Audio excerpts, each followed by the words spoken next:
Hi guys, and welcome back to another DrAce video, and today we're going to be playing MotoGP 21. We're going to be playing MotoGP 21 and also discussing the race recap from Jerez just yesterday. Of course, we had 4 races in Jerez, which is always great to see. More motorbikes is the better for me. Of course, we will be starting our discussion off with Moto E, moving on to Moto 3, Moto 2, and finally, MotoGP. So of course, if you are not aware, there will be spoilers for the 4 races included in Jerez Grand Prix and the Spanish GP. So bear that in mind before continuing watching the rest of this video, I guess.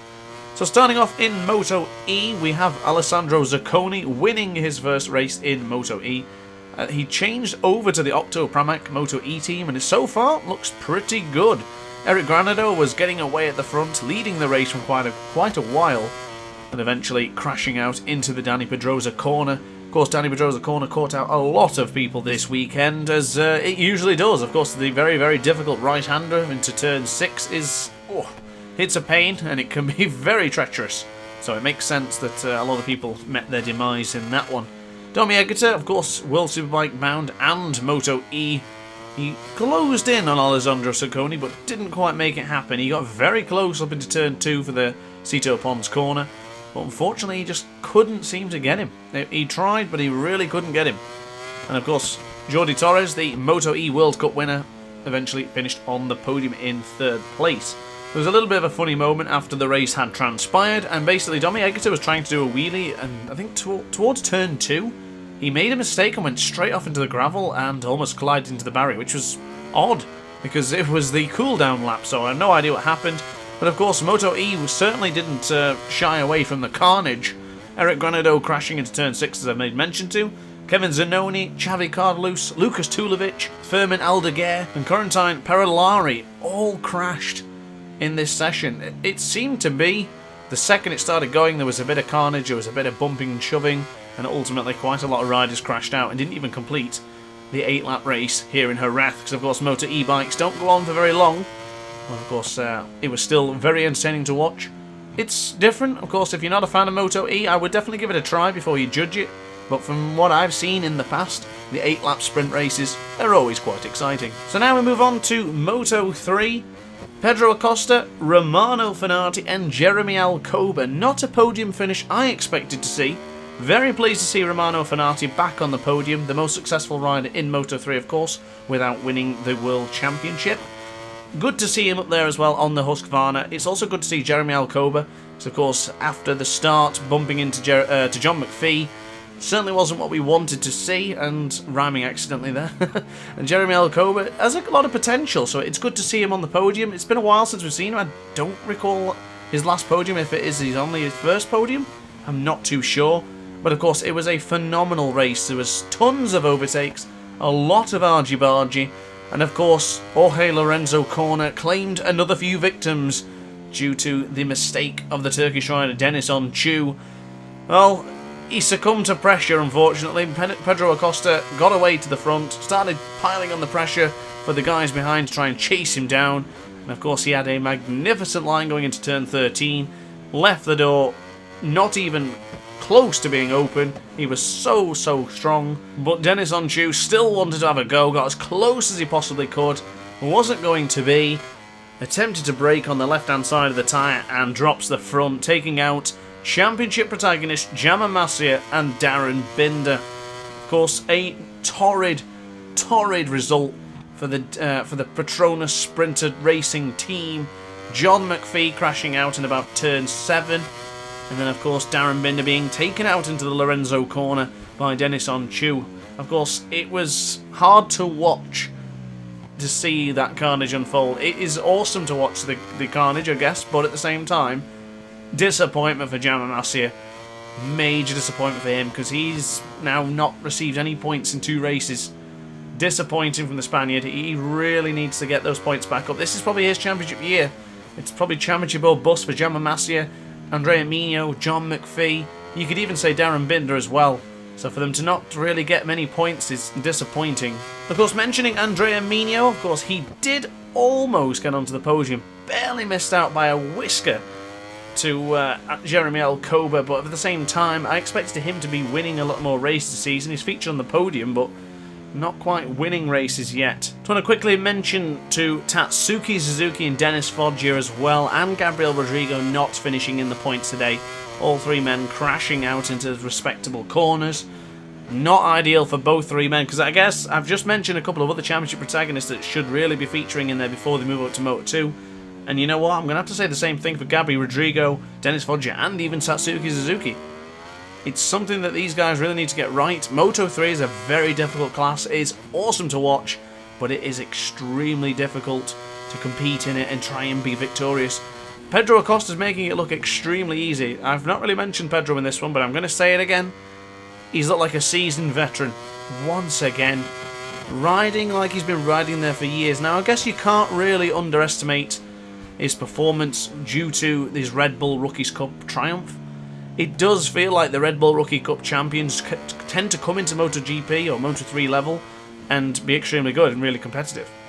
I can't say that for every single person, but even the ones in like the CIV Italian Racing Championship and the other Spanish Racing Championships, they haven't quite come into this one, into Moto3, and just took over like Pedro Acosta's doing. He has quickly become just a rookie now to the championship favourite in just 2 rounds, let's say. Even 3 rounds, I guess you could say he's predominantly the favourite already. And then coming out and winning in Jerez as well, it's just really, really backing yourself up and proving to the world who exactly you are and what you can do. So major props to Pedro Acosta.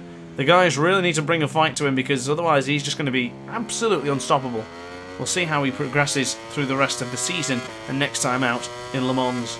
So Moto2 is next up on our list, and of course Moto2 for me was not the best race of the night by any means. Probably somewhat the slowest race, and that's not simply because of the action not being entertaining in the way of the riders not putting on a good show. It was just basically very spread out. Fabio Di Giannantonio got to the front and churned out 141.6s like his life depended on it. He was extremely consistent. Now, we always say this when someone gets out to the front and starts churning out the ridiculous lap times, that they're like Lorenzo style, but it's very, very true. This was a Lorenzo-esque performance from Fabio Di Giannantonio. Did not put a foot wrong. Throughout the entire Grand Prix, he was dominant from start to finish. He got into the lead and never once looked back. He was absolutely brilliant. The only one thing that will give him a bit of shtick for is he's celebrated a little bit too early. Now, this might sound silly and a bit pathetic, but it makes my heart skip a beat when a rider celebrates too early, because you never know what Lady Luck's thinking at the time. Does she fancy just for you to lose the front? Does she fancy for you just to tyres to explode? I don't know. But save the celebrations till you're coming across the finish line, please, because it's just hearts in mouths moment for me. Please. Just think about that next time, Fabio. So, of course, Marco Bezzecchi finishing second on the podium, which I'm very pleased for, because Marco Bezzecchi is obviously yet to have a podium this season, and being one of the championship favourites, or at least in my opinion, he needs to be on the podium a lot more. Now, he's had damage limitations in Qatar and Qatar 2, and of course, in the last time out in Portimao, again, damage limitations, but not really good enough. He has been featured close to the top 5, top 6, but he is still fallen behind, and this has got to change. Marco Bezzecchi's probably a big year. If MotoGP is going to feature a Valentino Rossi bike and a Valentino Rossi team, you better believe Marco Bezzecchi will be one of the first people to go up there. So he needs to shine this year. He missed out in Moto3 against Jorge Martin. He shouldn't be missing out this year against Moto2. The competition again is extremely strong. Remy Gardner, Sam Lowes, Fabio Di Giannantonio, Raul Fernandez is a little bit of a surprise, but he has also been extremely competitive. There is a lot of riders this season in Moto2 that can take the victory, and it's exciting to watch, but of course it's a lot of pressure added onto these riders that have currently mentioned, but Zeki as well, of course. For me, is the championship favourite going into the season. Sam Lowes looked to be the favourite, Remy Gardner second, and then you probably got to say Raul Fernandez in third place. It's been very entertaining. Very interesting. Of course, the Jerez Grand Prix not that entertaining for me. Of course, it was never really that great when a runaway victory. It's just part of those things. But Remy Gardner, Lowes, Bezzecchi all putting up a great fight for second and third place. Unfortunately for the Red Bull KTM IO team, they both didn't feature on the podium. Well, you better believe Remy Gardner and Raul Fernandez will be back in Le Mans or even to the next coming races. Of course, there was a lot of crashes in this Jerez Grand Prix for Moto 2. You American fans out there unfortunately lost Cameron Beaubier. He crashed out early on in the race. Simone Corsi also went down in the MV Agusta Forward Racing team. Alberto Reinas. Not really seen much of Alberto Reinas in Moto 2. To be honest, we've not really seen anything at all, apart from this particular crash. But of course, being on the Boscoscura chassis is not easy to adjust to compared to the Acalex. Hector Gartho crashed out as well as Somkiat Chantra. Somkiat Chantra had a little bit of a hoo-ha of a start at the beginning. I thought he might get a long lap penalty for it because he apparently moved up into Jake Dixon's place. And of course, if you didn't know this, but Jake Dixon was unfortunately out of the race due to the crash in the warm-up session. And yeah, Somkiat Chantra moved up into Jake Dixon's place, which is illegal. You can't inherit someone else's position just because they're not going to be there. And they didn't seem to do anything about it. I think he managed to fix himself and get him back into the other position. But unfortunately for him, he had an early bath and unfortunately ended his Grand Prix way too early. Augusto Fernandez also crashed out. Not the expectations for Augusto Fernandez. Being your teammate, being Sam Lowes, of course, it's going to be a difficult one. But I expected a lot better things from Augusto Fernandez. I remember him in Assen 2 years ago. It was absolutely brilliant. And he did show a lot of potential. And all of a sudden, he just disappeared. I still don't know what happened to Augusto Fernandez, but I would really like to see that old Augusto come back. Of course, Raul Fernandez, not related, is doing a little bit better. So that should be your first challenge. Beat the other Fernandez, Augusto. And finally, Nicola Bulega didn't even get a chance to do his long lap penalty because he crashed 21 laps from the end. So basically the start of the race, he binned it into the scenery and didn't even complete his long lap penalty. Now, something I'm going to say, which might be a little bit controversial, but in my opinion, he still needs to do that long lap penalty. So in the next Grand Prix, that long lap penalty should be continued across, because he never actually completed it. So in my opinion, he needs to be taking that, because of course the reason why Bulega was given that penalty is to be irresponsible riding. Going into turn 1 in Portimao, he basically got alongside Celestino Vietti and absolutely clattered him. So he still needs to do that, in my opinion. Let me know in the comment section down below what you think of the long lap penalty and how you think it should be implemented or changed for the future Grand Prix. At this point, you have watched 7.5 laps of Jack Miller in about 12 minutes of this video, and you're obviously knowing what's coming. Jack Miller was victorious in Jerez GP. Granted, it was due to Fabio no longer being competitive towards the end of the race, but still, a win is a win, and I think every single person in the world, apart from Jorge Lorenzo probably, is absolutely chuffed to bits for Jack Miller, and you've seen how much it meant to him in that part Ferme. He was absolutely elated. The Italian bosses in Ducati were absolutely chuffed to bits, and I think every single person was as well. So major props to Jack Miller for responding to the critics, responding to the haters, and winning here in Jerez. It was a great performance because Fabio Quartararo, as he disappeared into the distance, it was a done deal. Ladies and gentlemen, Fabio Quartararo is going to win in Jerez. See you next week for Le Mans, or see you in a couple of weeks, but next thing you know, Fabio Quartararo slowed down. He was doing 137s all the way through, 138s, looking dominant. He looks so good on board that Yamaha. Absolutely brilliant. I guess you could say it again, as we said earlier, Lorenzo style. I mentioned Lorenzo quite a couple of times, due to the corner of turn 13, of course. And he was brilliant, absolutely brilliant. And unfortunately, a 38 appeared. Fair enough, that's okay. We do have a bit of drop-off. Bang, a 139, a whole second slower, out of nowhere. Everyone's wondering what on earth's going on. Simon Crayfar's being asked from the pit lane. He has no idea. Nobody has a clue what's going on with Fabio Quartararo right now. I'm perturbed. Everyone's can't understand what's going on. And finally, it starts to make sense. There is some sort of problem, but we certainly don't know what it is. Is it the bike? Is it the tyres? Is it Fabio? Unfortunately for him, it was arm pump. The dreaded arm pump. And what is crazy about this is Jack Miller has just come back from surgery to fix his arm pump problem. And now Fabio has gone out via arm pump and Jack Miller benefited via arm pump.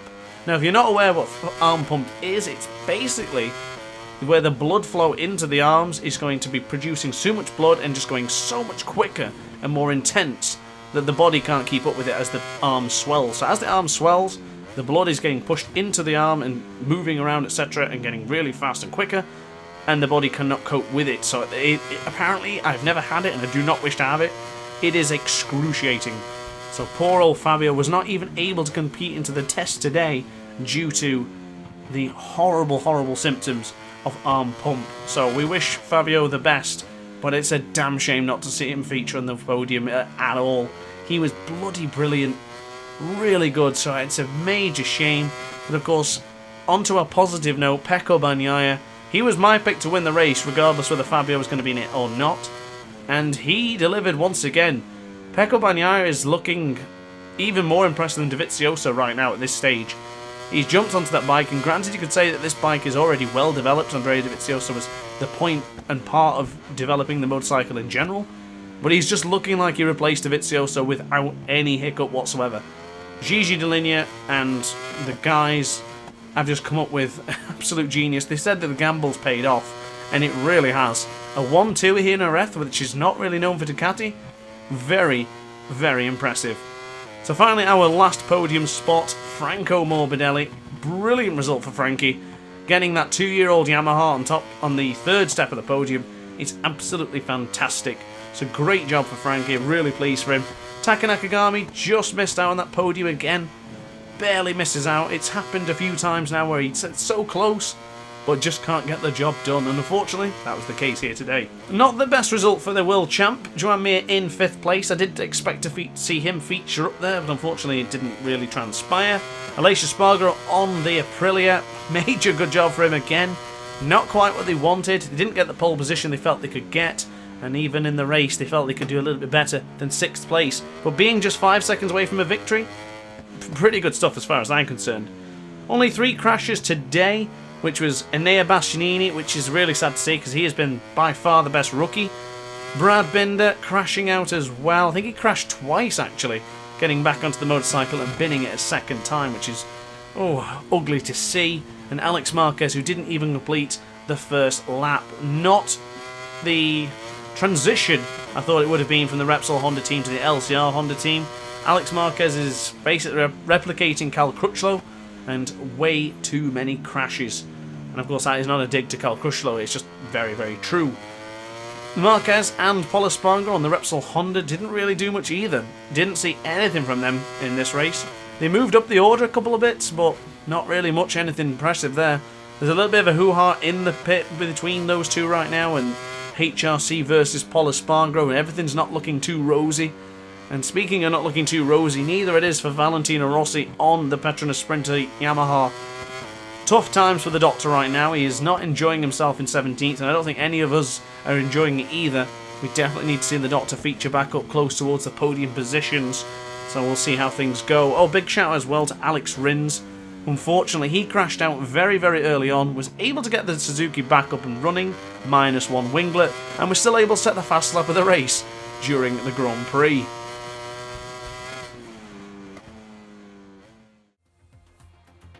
So guys, that is going to conclude today's video. I really hope you've enjoyed this MotoGP 21 recap. I could go on for hours, but for the time being, I guess that will do.